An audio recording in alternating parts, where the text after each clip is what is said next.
Welcome to Fortress of Faith with Tom Wallace, calling North America to repentance and revival. Welcome back this Tuesday morning to Fortress of Faith. Thank you for joining us here today.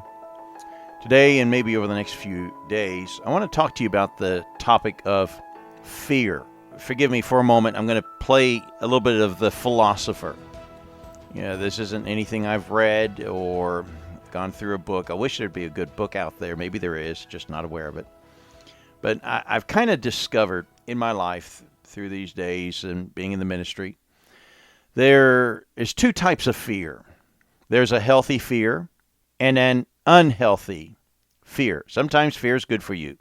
It's good to have some fear in your life. Then there's other fear that we allow into our life that's not healthy, not good for us.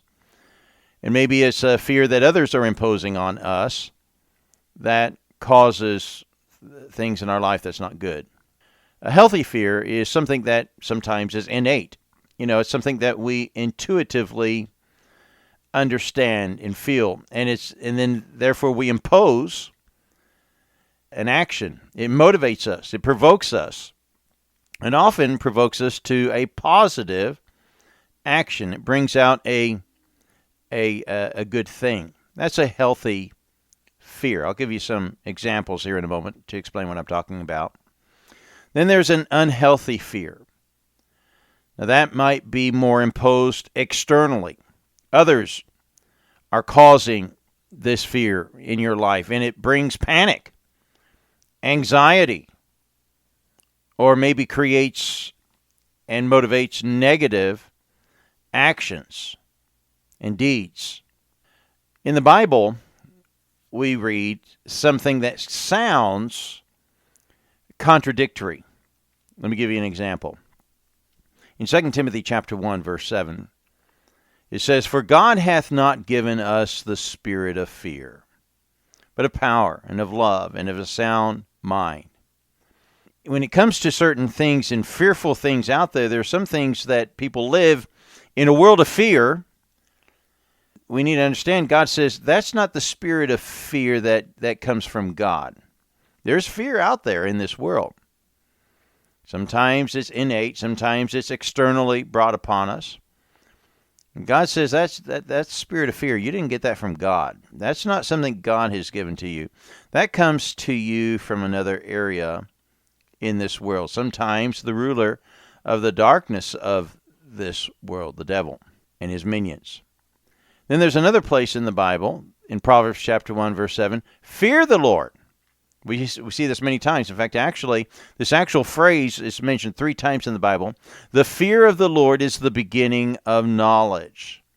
And so we have one area where we're supposed to allow fear and bring fear into our life, fear God. But then there's another area that we're not to be fearful. Contradictory, right? Well, as I said, there are 2 types of fear. One type of fear is healthy for us. It's good to have a fear of the Lord. Why? It's the beginning of knowledge. Now, fools will despise God's wisdom and his instruction, but someone who fears the Lord will value his instruction, his mandates, and his law, and will follow it because that's knowledgeable. That knowledge will bring wisdom and health. So there's a healthy fear, but there's also a spirit of fear that people live in a spirit of fear. That's unhealthy. Now here's an example. Driving the speed limit. Why in the world would anyone drive at 55 miles an hour when our cars could easily do 75 miles an hour?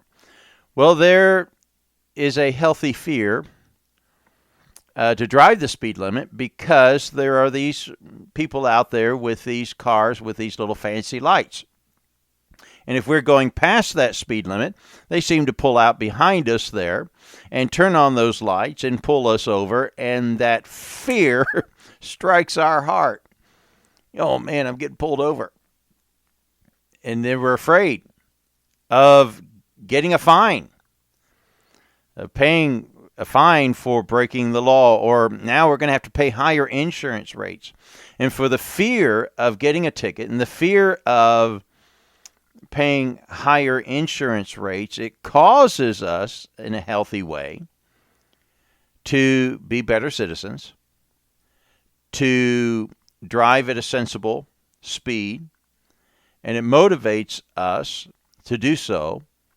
That fear of a ticket, that fear of a fine, that fear of having to spend more money, causes us to lengthen our life because we're driving more sensibly and safe. Now, there's an unhealthy side to that. Some people say, "Well, I don't ever want to get a ticket, so I'm not going to ever drive. Or I'm not ever going to travel," and they become a recluse or unsociable, and so on. So there's two sides to that. How about the fear of aging? The fear of aging. Now, it's healthy to exercise. We all know that. But the Bible also tells us, "For bodily exercise profiteth little." But what is profitable? Well, he goes on to say, "But godliness is profitable unto all things, having promise of the life that now is, and of that which is to come." Had a friend recently. He's just lost a lot of weight and done a lot of exercise, and and he's posting pictures on the internet, and he's slim and trim and healthy, and he's got himself a six-pack. Folks, I've got a six-pack, but it's just in the cooler here. But when I was younger, man, I was into it, sports and all that kind of stuff, but I never got into going to the gym and exercise that way or running. If I ran, it was only because I was being chased, or I was chasing after a ball. Exercise, yeah, it's good. There's a good part to that. But for the most part, a lot of people live with this fear of aging in an unhealthy way. Now, there's an innate desire to try to preserve our life. We all want to live. We want to live forever. But we can't control aging. We tried. There's been dreams. There's been rumors of the fountain of youth and drinking potions and medicine and doing all this exercise. It's reported that Jackie Kennedy Onassis, on her deathbed, said this: "I don't understand. I exercised, I ate right, I did everything I was supposed to." And this was what she said on her deathbed. She couldn't reverse, even doing everything that she thought was going to exercise and diet and all that stuff there. It doesn't stop the clock of time. Death will find its way. There's another side to this. The fear of aging is the fear of getting old and looking older and losing our beauty, and because of our pride and vanity, we try to fight back the years through dyeing our hair and medicines and potions and injections and surgery and so on. I won't go somewhere. I was going to tell a joke, but I'll leave that one alone. Proverbs 31:30 says this: "Favor is deceit, and beauty is vain. But a woman that feareth the Lord, she shall be praised." You see, sometimes we have an unhealthy fear of things, fighting against the tide of age. Some things we just cannot change. Death comes to all. James 4:14 says, "Whereas you know not what shall be on the morrow, for what is your life? It is even a vapor. It appeareth for a little time, and then vanisheth away." Jeremiah 13:23 says, "Can an Ethiopian change his skin, or a leopard his spots?" We can't change these things. Matthew 6:27, "Which of you, taking thought, can add 1 cubit unto his stature?" You see, there's some things that are just going to be impossible to do. Fear of aging sometimes brings an unhealthy fear and an unhealthy action, a negative action. Sometimes it's good to have some exercise, but don't think that that's going to, like Jackie Onassis thought, that that's going to make her live forever. No, it won't. Now, what about fear of disease? Fear of disease. Now, sometimes there's a healthy side to that, isn't there? Trying to, keep out of harm's way with disease and stuff there. But understand this: God uses sometimes disease in a way to motivate us to do what's right. God did this many times in the Bible. Over 40 times in the Old Testament, God threatened to bring pestilence, disease, upon Israel for their rebellion and disobedience. In fact, on one occasion in 2 Samuel chapter 14, verse 15, because they refused to follow God, God brought pestilence upon them, and 70,000 rebellious Jews lost their life. I'm here to tell you that sometimes God uses things that we fear to bring about something that will be good, bring us back to obedience. Like a child that is rebellious, if he doesn't fear being disciplined, if the authority figure in their life will not discipline them, then they have no motivation to bring their life back in order. And God sometimes brings pestilence and disease into our lives to cause us to bring us back into living the way we ought to be living. Sometimes God uses it to discipline us.